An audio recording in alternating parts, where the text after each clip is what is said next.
Well, welcome, Redeemer Bible, to the Daily Word. Pastor Tim here. It is Thursday, January 21st, and we are in Matthew 13, verses 33 through 58. Let's begin in the ESV. He told them another parable. The kingdom of heaven is like leaven that a woman took and hid in 3 measures of flour till it was all leavened. Well, in this chapter, it's a tipping point. In this short parable, some theologians' mind, this is one of the key verses in the entire Bible. Leaven biblically is usually associated with evil, but in this case, it's referencing the growth or reflecting the growth quality of yeast that works internally with dough that has been mixed with. So there's a growth thing that we don't actually see outwardly, but it's doing its inward work. So I can tell you, my wife is an amazing baker, and she has done homemade bread forever. And it's a very visual reminder of growth because you don't actually see it, but if you apply heat, it grows and bakes, and it's fragrant, and it's good, like the Christian life. Already, I'm making you hungry. So I stole this part, I'll be honest. It says, this parable describes the progressive influence of the truth of God within the heart, and also without in the world. Leaven works strongly, so does the word on the thoughts and feelings. It works silently, so does the gospel secretly diffuse its influence throughout the soul. Leaven works permanently, imparting qualities which remain fixed in the substance which it penetrates.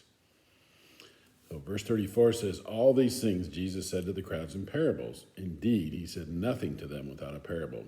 This was to fulfill what was spoken by the prophet. I will open my mouth in parables. I will utter what has been hidden since the foundation of the world. You'll find that in Psalm 78:2.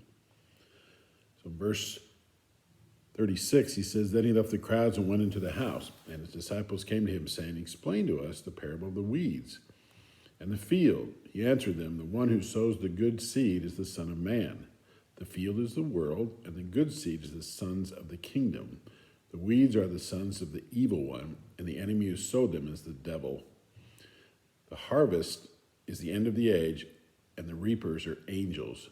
Just as the weeds are gathered and burned with fire, so it will be at the end of the age. That's a lot of different pieces and parts, and I would suggest go back, understand the characters, the references, and how this all plays out.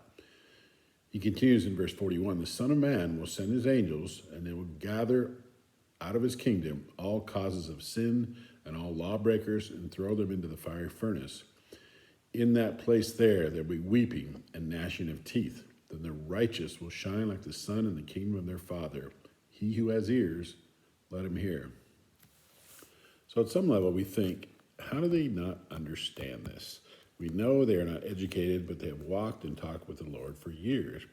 It actually is a great prayer to pray. Lord, show me what I'm not understanding. Open my eyes, open my heart, and he will show you. So in verse 44, the kingdom of heaven is like a treasure hidden in a field, which a man found and covered up. Then in his joy, he goes and sells all that he has and buys that field. Again, the kingdom of heaven is like a merchant in search of fine pearls, who on finding one pearl of great value went and sold all that he had and bought it. Well, we can put these two together and learn that the kingdom of heaven is more valuable than anything we may own or accomplish in this life.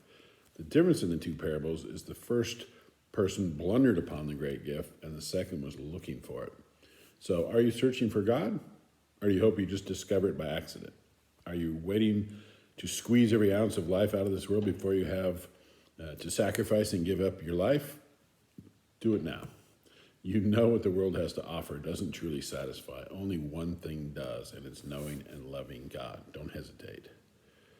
So verse 47 says, again, the kingdom of heaven is like a net that was thrown into the sea and gathered fish of every kind. When it was full, men drew it ashore and sat down and sorted the good into containers, but threw away the bad.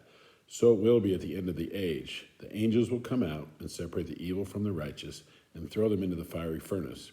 In that place there will be weeping and gnashing of teeth. Have you understand all these things? They said to him, yes. And he said to them, therefore, every scribe who has been trained for the kingdom of heaven is like a master of a house, who brings out his treasure, what is new and what is old. When Jesus had finished these parables, he went away from there. And coming to his hometown, he taught them in their synagogue, so that they were astonished. Where did this man get this wisdom and these mighty works? Well, in our modern minds, we think, how have not the words he's spoken in his ministry in all these years not just be common knowledge? Well, they did not live in a 24-hour news cycle. News travels slowly from person to person. In our modern mindset, we think everybody knows everything and should have a passing knowledge of what the day's events have said. So, in that view, we presume a knowledge of Jesus that's not always true. I once worked with a guy that was in his early 30s, and he had never been inside a church, never, for no reason. He didn't even know what it was about. So this is a bit of a veiled attempt to remind us to share our faith. Not everyone knows, and maybe more importantly, they have a distorted view of God. You just can't assume that everybody knows and is in the same place you are. Well, let's continue in verse 55. Is this not the carpenter's son? Is not his mother called Mary? Are not his brothers James and Joseph and Simon and Judas? And aren't all his sisters with us? Where then did this man get all these things? And they took offense at him. But Jesus said to them, a prophet is not without honor except in his hometown and in his own household. And he did not do many mighty works there because of their unbelief. Well, this section is pretty interesting to me as I look at it as what I would call a pride preventer. We can easily get overblown in our perception of ourselves. I have a sibling that is wildly successful by the world's standards, but we as his brothers are not impressed by him or treat him any different than we would the least outwardly successful person in the family. I believe it keeps everybody's feet on the ground and allows us to see character and convictions and not cash or possessions that fade away. In this particular verse at the end of this section, there is an unfortunate result of their mindset as he reduced his miracles or mighty works. As it says, maybe because his sadness or disappointment in the people that knew him best. Jesus was fully man, so he felt strong feelings. Unlike us, he simply did not sin as a reaction to those moments. Well, again, as I've said before, there is a lot in this chapter, and if it's considered a real hinge chapter and a very important turn or a tipping point in Jesus' life, it really should propel us to go back and read it and reread it. So tomorrow we'll continue on. See you later.